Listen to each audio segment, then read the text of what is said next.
സഖാക്കൾക്കെല്ലാം മടുത്തു. ഇനി ഇടതിനൊപ്പം നിന്നാൽ ജനങ്ങൾ തല്ലി ഓടിക്കും. ഒരു മാറ്റം ആരാണ് ആഗ്രഹിക്കാത്തത്? കമ്മ്യൂണിസ്റ്റ് പാർട്ടിയിൽ നിലകൊണ്ട നേതാക്കളുടെ ഇപ്പോഴത്തെ ചിന്തകളെല്ലാം ഇങ്ങനെയൊക്കെയാണെന്ന് പറയാതെ വയ്യ. ഈ അടുത്ത കാലത്തായി കമ്മ്യൂണിസ്റ്റ് പാർട്ടിയിൽ നിന്നും മറ്റു പാർട്ടിയിലേക്ക് ചേക്കേറുന്ന ആളുകളുടെ എണ്ണം വർദ്ധിച്ചിട്ടുണ്ട്. അതിന്റെ കാരണങ്ങൾ അന്വേഷിച്ചു നടക്കുകയാണ് പാർട്ടിയിലെ മുതിർന്ന നേതാക്കൾ. എന്നാൽ ചില സന്ദർഭങ്ങളിൽ മുതിർന്ന നേതാക്കൾ ഉൾപ്പെടെ പാർട്ടി മാറുന്ന കാഴ്ചകളും ചിലരെയൊക്കെ ഞെട്ടിക്കുന്നുമുണ്ട്. മാത്രമല്ല, കേരളത്തിൽ ഇനിയൊരു ഭരണ തുടർച്ച ഉണ്ടാകണമെങ്കിൽ മുഖ്യമന്ത്രിയോട് പാർട്ടി മാറാൻ വേണ്ടി മറ്റു ചില പാർട്ടിയിലെ നേതാക്കൾ പറഞ്ഞിരുന്നതും ചർച്ചയായിട്ടുണ്ട്. ഇതെല്ലാം കാണുമ്പോൾ കമ്മ്യൂണിസ്റ്റിന്റെ അധപ്പതനമാണോ എന്ന് പോലും ചിന്തിക്കാതെ വയ്യ. അങ്ങനൊരവസ്ഥ നിലനിൽക്കുമ്പോഴാണ് വീണ്ടും CPM നേതാവ് മുസ്ലിം ലീഗിൽ ചേർന്നു എന്ന വാർത്ത പുറത്തു വരുന്നത്. CPM കൊല്ലം ജില്ലാ കമ്മിറ്റി അംഗം സുജാ ചന്ദ്രബാബു ആണ് ലീഗിൽ ചേർന്നത്. പാണക്കാട് സാദിഖ് അലി തങ്ങൾ ഷോൾ അണിയിച്ച് സ്വീകരിക്കുകയും ചെയ്തു. 30 വർഷത്തെ CPM ബന്ധം ഉപേക്ഷിച്ചുകൊണ്ടാണ് സുജാ ചന്ദ്രബാബു മുസ്ലിം ലീഗിലേക്ക് ചേർന്നത്. 3 തവണ അഞ്ചൽ ഗ്രാമപഞ്ചായത്ത് പ്രസിഡന്റായിരുന്നു സുജ. കൂടാതെ മഹിളാ അസോസിയേഷൻ സംസ്ഥാന എക്സിക്യൂട്ടീവ് അംഗവുമായിരുന്നു.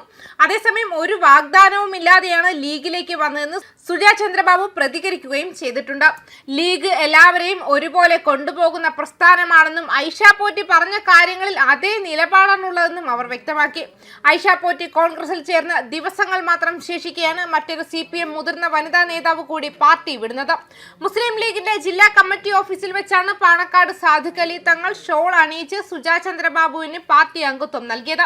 CPM ജില്ലാ നേതൃത്വവുമായുള്ള അതൃപ്തി പരസ്യമാക്കിക്കൊണ്ടാണ് സുജാ ചന്ദ്രബാബു പാർട്ടി വിടുന്നത്. മാത്രമല്ല, ഇനി മുഖ്യമന്ത്രിയും പാർട്ടി വിടുമോ എന്ന ചോദ്യവും ഉയർന്നു വരുന്നുണ്ട്. അങ്ങനെയെങ്കിൽ മുഖ്യമന്ത്രി പിണറായി വിജയനെ NDAയിലേക്ക് സ്വാഗതം ചെയ്തിരിക്കുകയാണ് കേന്ദ്രമന്ത്രി രാംദാസ് അതാവലെ. കേന്ദ്രത്തിൽ നിന്നും കൂടുതൽ പണം കേരളത്തിന് ലഭിക്കുമെന്നും കമ്മ്യൂണിസ്റ്റ് പാർട്ടി BJPയെ എതിർത്തോളൂ, പക്ഷേ വികസനത്തെ എതിർക്കരുതെന്നും കേന്ദ്രമന്ത്രി രാംദാസ് അതാവലെ കണ്ണൂരിൽ വ്യക്തമാക്കിയിട്ടുണ്ട്. കേരളത്തിൽ നിന്ന് കൂടുതൽ പേർ റിപ്പബ്ലിക് പാർട്ടിയിലേക്ക് എത്തുന്നുണ്ട്. പിണറായി വിജയൻ NDAയിൽ ചേരുകയാണെങ്കിൽ അതൊരു വിപ്ലവകരമായ തീരുമാനമാകും. ഭരണ തുടർച്ച ഉണ്ടാകണമെങ്കിൽ പിണറായി വിജയൻ NDAയിലേക്ക് വരണമെന്നും കേന്ദ്രമന്ത്രി പറഞ്ഞു. അതേസമയം കേരളത്തിൽ നിയമസഭാ തിരഞ്ഞെടുപ്പ് ഒരുക്കങ്ങൾ സജീവമാക്കിയിരിക്കുകയാണ് BJP ദേശീയ നേതൃത്വം. കേരളത്തിലെ തിരഞ്ഞെടുപ്പ് പ്രവർത്തനങ്ങൾ ഏകോപിപ്പിക്കുന്നതിനായി ദേശീയ ജനറൽ സെക്രട്ടറി വിനോദ് താവ്ഡെ ചുമതല നൽകി. കേന്ദ്രമന്ത്രി ശോഭ കരന്തലജയ്ക്ക് സഹചുമതലയും നൽകിയിട്ടുണ്ട്. BJP ദേശീയ അധ്യക്ഷനായി നിതിൻ നബിൻ ചുമതലയേറ്റതിന് പിന്നാലെയാണ് കേരളത്തിന്റെ ചുമതലക്കാരെ സംബന്ധിച്ച പ്രഖ്യാപനമുണ്ടായത്. നിതിൻ നബിന്റെ സ്ഥാനാരോഹണ ചടങ്ങിനെത്തിയ കേരളത്തിലെ മുതിർന്ന നേതാക്കളുമായി ദേശീയ നേതൃത്വം വരാനിരിക്കുന്ന തിരഞ്ഞെടുപ്പ് തന്ത്രങ്ങളെക്കുറിച്ച് പ്രാഥമിക ചർച്ചകൾ നടത്തിക്കഴിഞ്ഞു. തിരുവനന്തപുരം കോർപ്പറേഷനിൽ അധികാരത്തിലേറാമെങ്കിൽ കേരളത്തിലും അധികാരത്തിലേറാമെന്നതാണ് BJP ദേശീയ നേതൃത്വം മുന്നോട്ട് വയ്ക്കുന്ന പ്രചരണം. തലസ്ഥാന വിജയം ആഘോഷിക്കാനായി പ്രധാനമന്ത്രി നരേന്ദ്രമോദി വെള്ളിയാഴ്ച തിരുവനന്തപുരത്ത് എത്തുന്നുണ്ട്. മോദി എത്തുന്നതിന് മുന്നേ തന്നെ തെരഞ്ഞെടുപ്പ് ചുമതല നേതാക്കൾക്ക് നൽകിയതിലൂടെ വ്യക്തമായ സന്ദേശമാണ് BJP മുന്നോട്ട് വയ്ക്കുന്നത്. വെള്ളിയാഴ്ച മോദി കൂടി എത്തുന്നതോടെ വരും ദിവസങ്ങളിൽ കൂടുതൽ ശക്തമായ സംഘടനാ സംവിധാനങ്ങളുമായി മുന്നോട്ട് പോകാമെന്നാണ് നേതൃത്വം കണക്ക് കൂട്ടുന്നത്. തലസ്ഥാന നഗര വികസന പദ്ധതിയുടെ പ്രഖ്യാപനത്തിനായി പ്രധാനമന്ത്രി നരേന്ദ്രമോദി വെള്ളിയാഴ്ച തിരുവനന്തപുരത്തെത്തും. BJP ഭരണം പിടിച്ച തിരുവനന്തപുരത്തിന്റെ ബ്ലൂ പ്രിന്റ് വഴി മിഷൻ കേരളമാണ് ലക്ഷ്യം.